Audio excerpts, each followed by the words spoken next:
kind of like gardening. So if you garden anywhere in the north and you plant bulbs, right? You have to plant a lot of bulbs to have something really nice show up. One on its own doesn't do a whole lot. And so here we had maybe lots of tulips planting in this solar roll. But you don't have to just plant one bulb.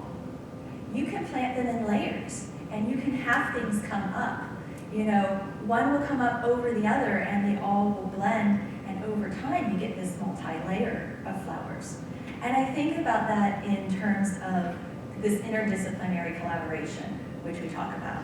And everything the president said, I have been told it all probably in the last year. You're going too far off your discipline. Don't go to practice. The person before me left because he never got tenure because he was a professor of practice. He left to go get tenure. And I've been told, stay on your research. Don't go too far into practice. Everything they've said, I've had said to me. But that's where it needs to be. When we bring it in, I teach the natural hazards, and we have a natural hazard certificate at UNC. And the best conversations we have are because we have people across fields. We have one meteorologist. We have 3 Duke students coming across from UNC. We have one single really enthusiastic undergraduate who is making changes in his community. And it is those differences that make us do better work. Because all of my planning students in the room, because most of them are planning, they really feel the pressure to do a little better in getting that meteorology across. That's an important thing. You know, these are the differences that say, oh, we really learned something and it's changing our mindset.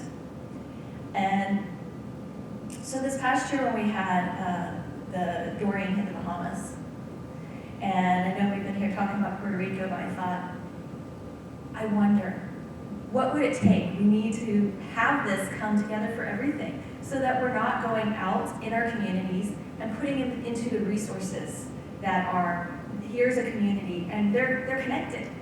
You know, I hear people say, reach out to the churches that have sister churches and they can get lots of help. Those are the people getting lots of help. The people not connected are the ones who need it. And we put it all into one resource, and then it creates more inequality.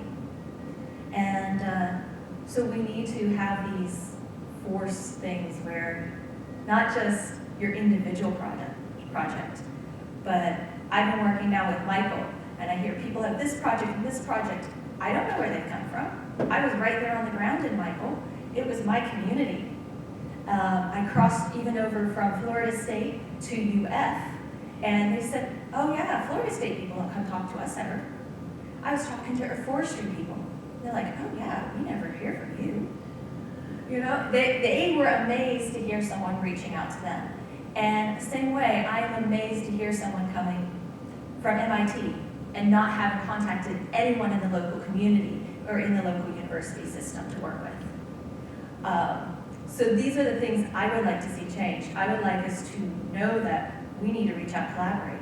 Yes, all those things have to be done. We have to not worry that we're not going to get tenure. We have to not worry that, you know, who gets first authorship because I can't do it otherwise, or I don't want to share my resources. I think the most important thing is that we look to collaborate and that it's a good thing. And that's where we'll see the bigger changes. Good job.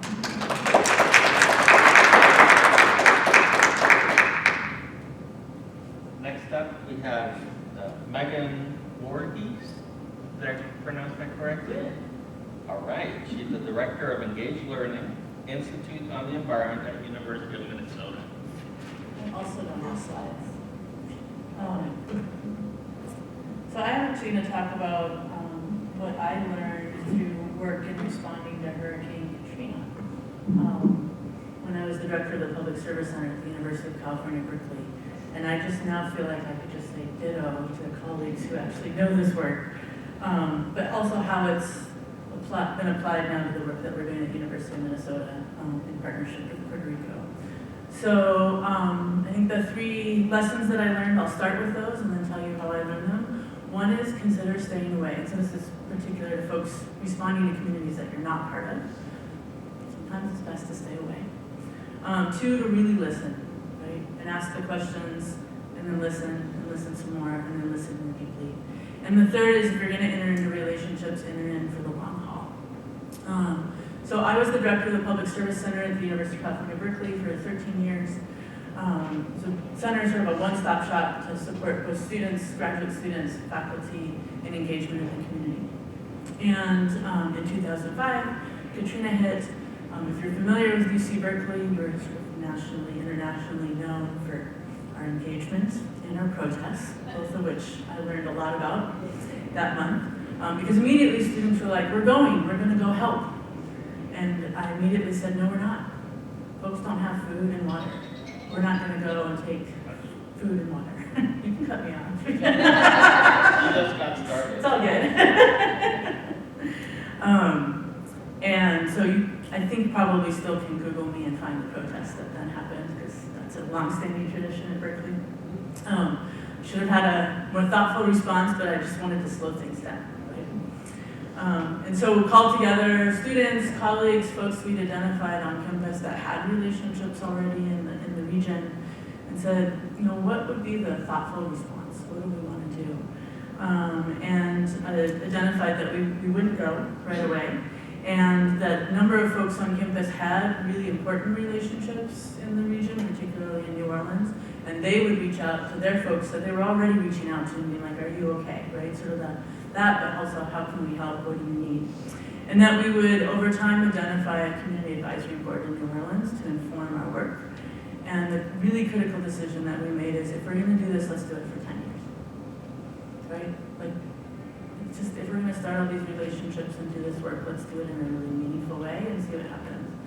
So initially that meant that our big project was welcoming students to our campus. We had 29 students transfer to UC Berkeley that fall. I really wish we documented everything that went into doing that. I do think, as we know more and more disasters are happening, one thing we can do in higher ed is figure out reciprocal agreements with different campuses that we think will be affected. A number of folks are nodding. Figure out how to do that, put it in place. Instead, you know, some of us at 10 o'clock at night at Target buying gift cards because it's like, oh right, students don't have sheets for their dorm room. Or figuring out all the paperwork so credits would actually transfer and work out for students. We know, and many of you can, unfortunately have this experience, right, that students can't continue their education. It can really throw them off, or in many cases they don't go back. We also found out that one thing that folks were having trouble doing, and I know this also happened in Puerto Rico, is if you don't have internet access, it's really hard to load all your FEMA documentation online. So we had boxes of papers sent to us, and then we had students who uploaded all of that info online. It was a great, you know, very straightforward service charity project that students could do at 2 in the morning if they wanted. That's not what we required, but I heard from students that's what they were doing, but helpful, right? I mean, ultimately what we should do is change it so that FEMA's not asking folks to do stuff online when they don't have internet access. So if anyone could work on that, that would be great, because I hear it's still an issue. And then we pulled together a community advisory board. We paid them. The way that we did that, we didn't have funding for this project. So some of us on staff that had set aside money in our budgets for professional development advocated to our campus that we use those dollars for the honorarium. It felt like that was what was more important. And we initially paid for them to have an all-day retreat to talk about whatever they wanted, not related to Berkeley, right? It's like, if you all are gonna be working together, you should get to know each other and think about how it is that your work intersects, and then you can inform us on what we're doing. So when they came back to us and said, you know, I do have students who just want to come and serve and help, how could they be helpful? They said, send them for a month in May, teach them all how to hang sheetrock before they come, and we want a lot of them, because it's the same amount of work to work with 5 students or 100. So we had 87 students go for 3.5 weeks, and they all hung sheetrock the whole time. So we tried to hit 100.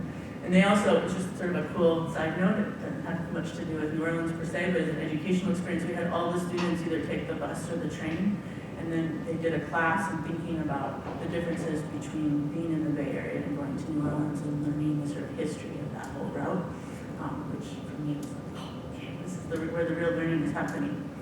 And then we really committed, and all of the boards said the big difference for them was working with us and saying that we would have a 10-year partnership. So over time, we built year-round partnerships in lots of different ways. We saw part of our job to connect the entire university to this work. So we connected researchers to where we were asked for different needs, went mental health projects, engineering, etc.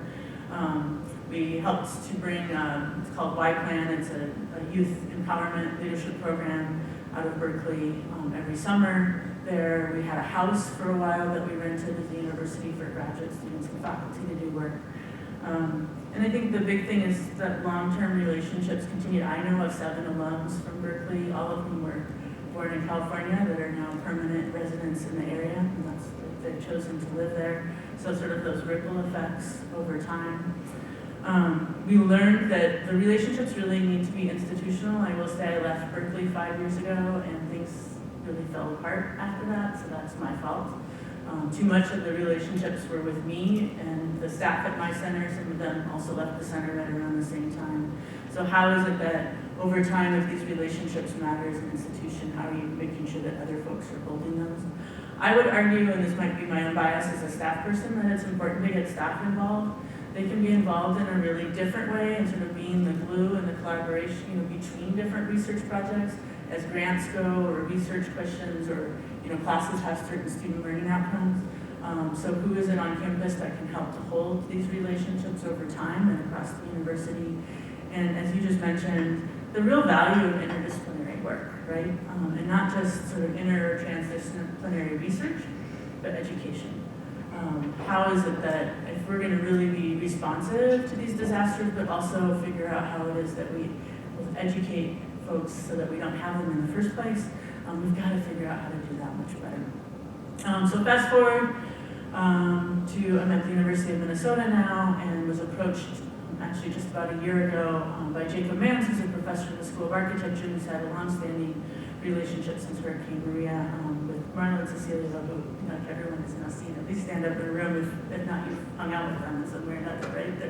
They're the glue right now. And Jacob came to me saying, I really want to figure out how it is that we have year-round partnerships in Puerto Rico. What does this look like across the university? It's not just held by the School of Architecture. So my first question is, are you willing to do this for 10 years or longer? And he said yes. So in that space, in the last year, we took a group of graduate students down, co-taught by someone who teaches energy policy, architecture, and then myself, as sort of a survey course to look at what might we be doing. We've developed 5 different courses that have connections in Puerto Rico. We've brought the infamous Marla and Cecilio to campus multiple times to speak at an energy conference that we held, and then just recently the film screening that's tonight we just hosted a couple weeks ago on our campus.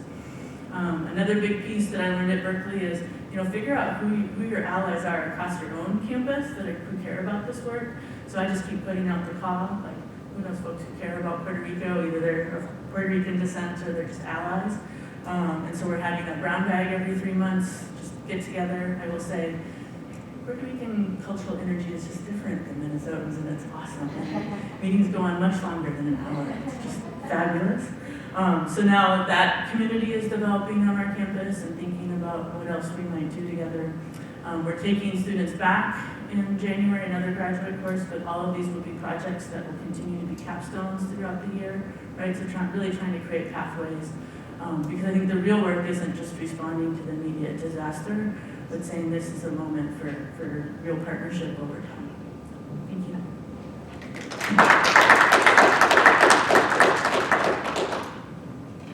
And now, Catalina Leonis, Assistant Professor at Willamette University.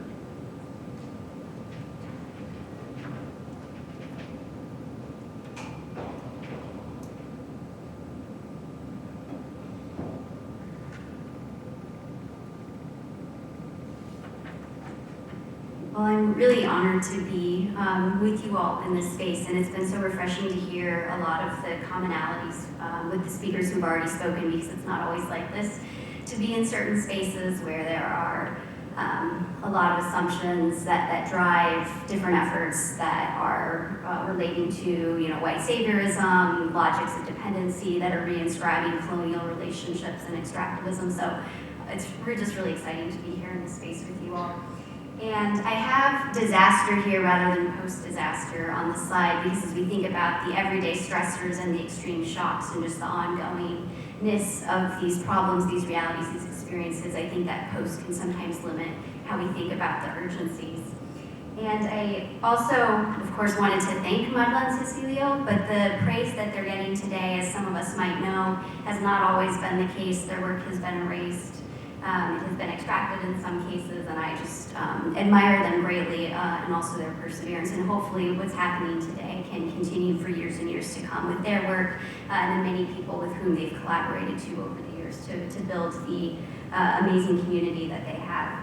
So these were some of our guiding questions that my colleagues have been addressing. And so I hope to offer something as well to these conversations, particularly focusing on islands as a metaphor. I know one speaker already used gardening as a metaphor. So I do interdisciplinary work looking at communication, so I also like metaphor. And so the image at the top left is my university in Willamette. So this is an hour south of Portland in the state of Oregon. And then I have UP Rio Piedras there as well to think about how at times our universities are treated and conceptualized as these islands that can be very isolating, but what are possibilities for a more archipelagic way of thinking for coalition building? So that's really what I want to talk about today, and what are those possibilities. And before I do that, I wanted to talk a little bit about my history with the community and positionality. So I am part Puerto Rican, but I was born in the United States, and so I would visit Puerto Rico as a kid and see family, but it really wasn't until I did my dissertation research that I came to build those deep community ties beyond family, looking at energy issues in particular, environmental justice concerns, the treatment of Puerto Rico, but particularly different sections of Puerto Rico as a sacrifice zone or as different sacrifice zones for empire building. And so this is just a little bit about some of the collaborations I've engaged in, but Ide Bajo is an initiative in the Hobos Bay, southern area of Puerto Rico, and so Tata Santiago is an incredible environmental justice lawyer and activist there, so she's leading a group of students in the Aguirre area. Here's the thermoelectric plant that runs on petroleum, and so amidst obviously the heavy pollution, there are also many community efforts of beauty. So this is an environmental justice camp that's annually held that some of you might know about, the Jail Blanco Convivencia. And so I just share this to show somewhat of the stark dichotomy, but also the importance of knowing that there have been community efforts committed to strong community ties and also encouraging youth to be the next leaders for so many years.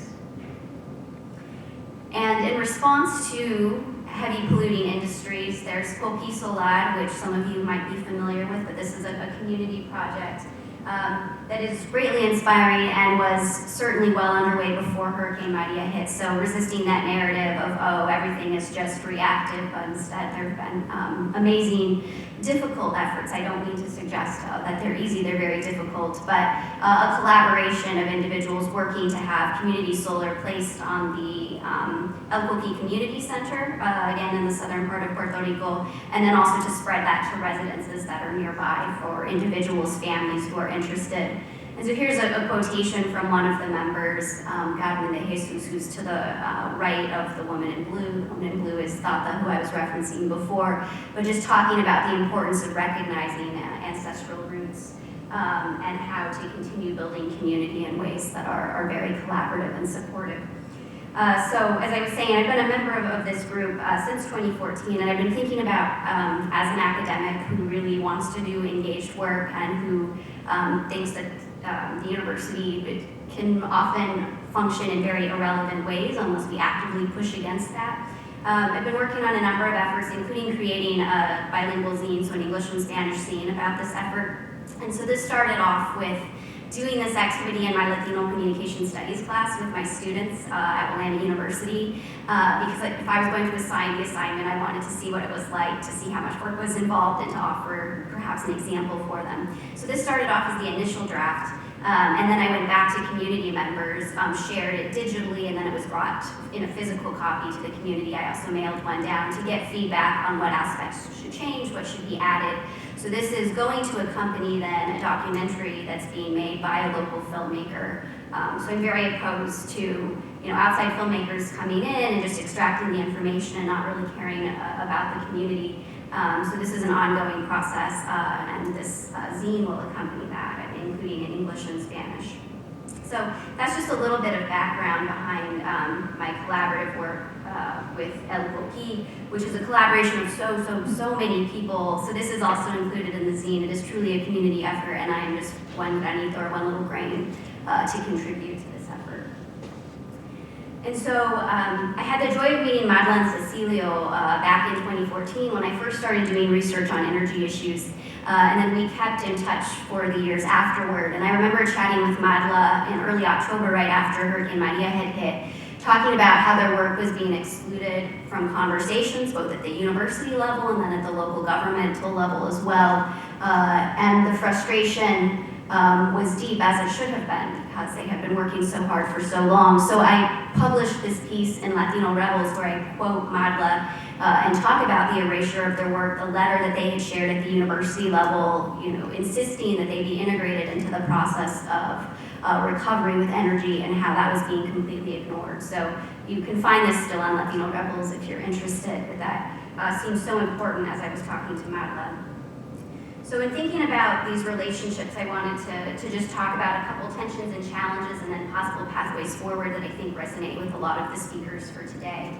So for those of us who have multiple belongings to place or belong to multiple places, this can especially be challenging work, as we might care about environmental justice issues and a whole host of other intersectional social justice concerns in the places where we live immediately, but also might have familial ties or ties because of other projects that we've done in the past. So how do we use our limited time and energy to address all of these issues and to still keep going? And how do we navigate the sometimes competing academic and activist demands that we might feel because of the pressure of our institutions that we have to, at every opportunity try to break? And I think Cecilio's remarks this morning were such a wonderful way of blowing up the conversation that had preceded that. So then in terms of possible pathways forward, there is an engaged scholar in my discipline named Karma Chavez, and she talks about coalitional work.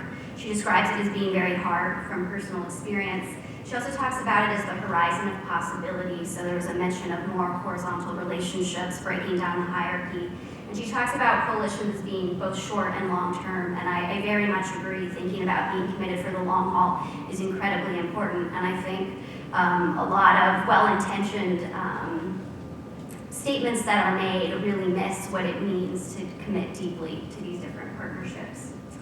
So then there's the dilemma of when to leave the community, if ever, and for some of us, we just would never leave in terms of our coalitional ties. So I'm also thinking about 3 different levels of the peer-to-peer relationship that organizes this panel. So the community members with whom we work that are not part of the university, so for me it would be the Coquí Solar community members, although a couple of professors have been doing amazing service learning projects with Coquí Solar.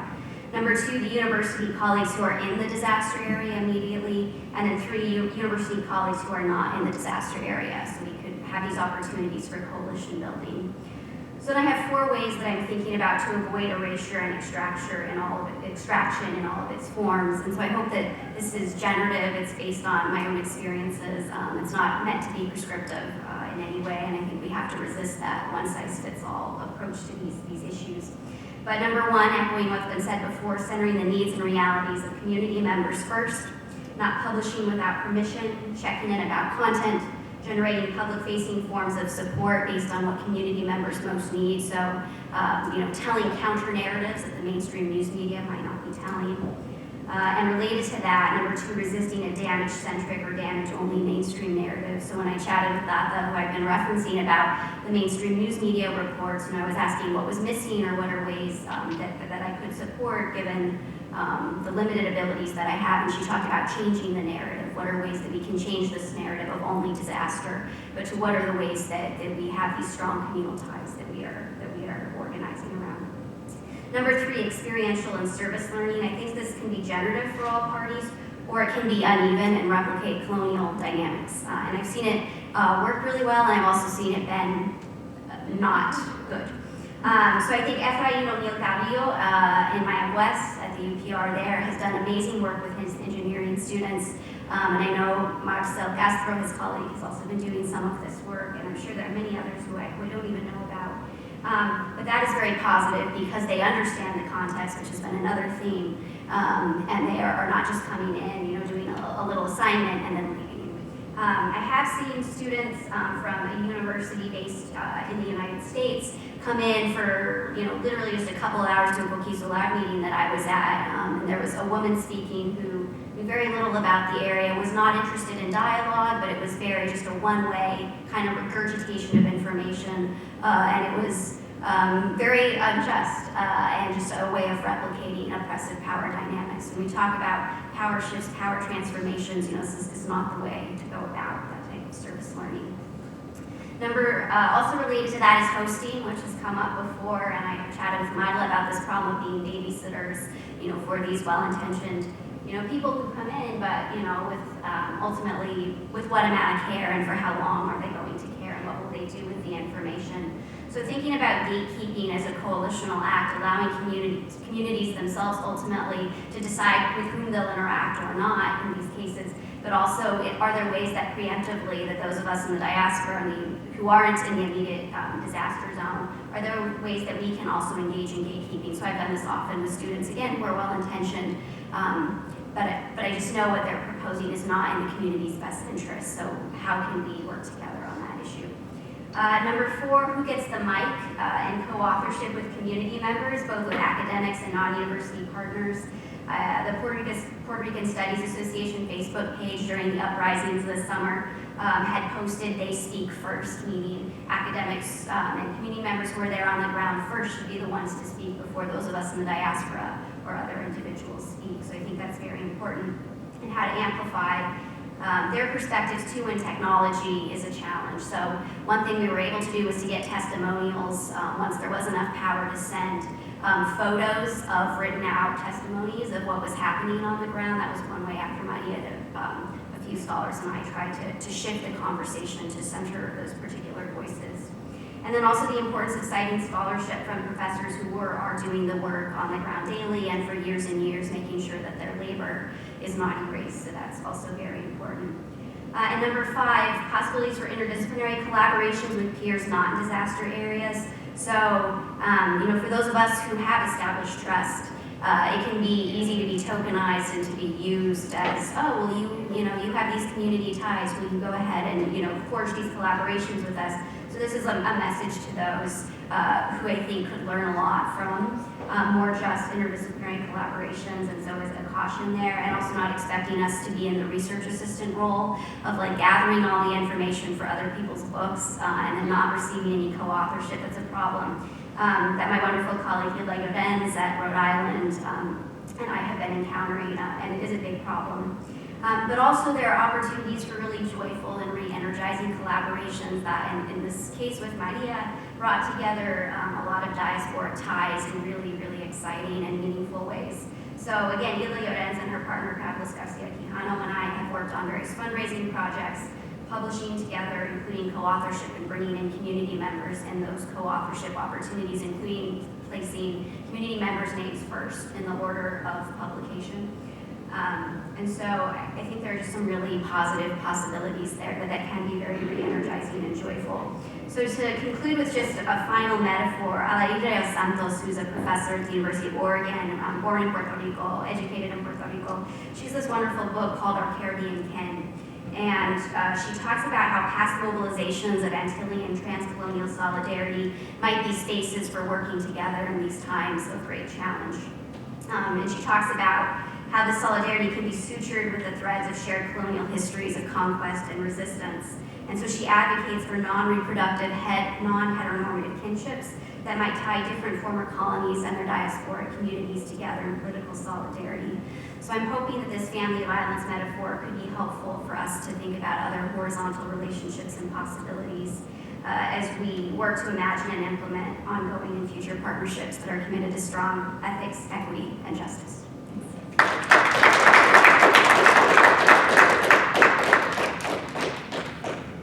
Thank you, panelists. And now we have about 25 minutes to have a little conversation. So please, let's come on up. I'll try to direct traffic, but we have a small enough assembly we can kind of do it organically as well.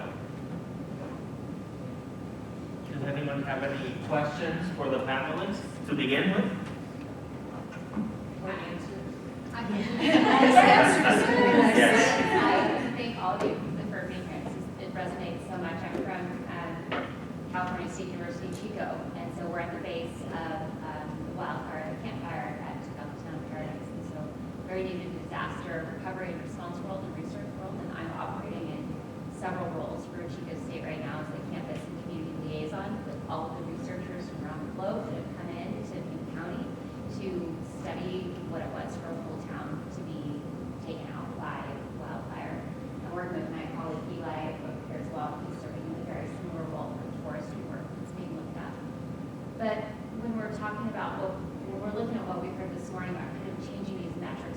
student engagement and service learning be a part of what this is. I'm wondering how you're seeing your own administration or conversations that you've had that led to some changes that have been able to commit to this 10-year, say we're going to be here for 10 years. Is that a declaration that you have been able to get from administration? Is that something the department does? And then also changing the metrics inside of our GE courses or our capstone courses to say that these are our neighbors. And Rashida states serving as a good neighbor for the wildfires to serve as a good neighbor in recovery means something different for every discipline, but how to get those courses or conversations to start having, we're at our 1 year mark for ours, so using it from this perspective, we know that entering year 2 of recovery for this, we have to have a different response from the university, but also looking at our whole CSU and UC system that we have in California. So I'm just looking for some input on this conversation. To say on the 10-year partnership at Berkeley, it was really a partnership with my center that the commitment was on 10 years. We had a chancellor transition during that time, and we could do it as a whole university, but there were lots of folks involved. University of Minnesota, so if you were here yesterday, you'll know that our president was here, and that was the conversation we had after she talked about how we were going to be committed. And not just as a 10-year partnership to Puerto Rico, but really to this RISE network and what I'm hoping it becomes, much more about response in lots of different spaces and the work that we all need to do together versus just Puerto Rico or with Puerto Rico. So we're advocating yesterday, positive, I'll just say that. There's more conversation to be had about the University of Minnesota becoming a regional hub as part of the network to help facilitate shared research and scaffolding work and response in lots of different ways, but I don't have a public announcement.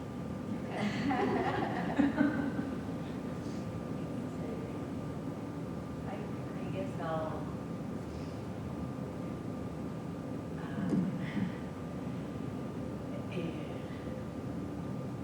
try to be politically correct about my university. I think that the partnerships, at least at the University of Puerto Rico, they have functioned for so long from the base. So you have a center, you have a professor that has an idea, and somehow that's how we've been able to make it. When I think of building collaboration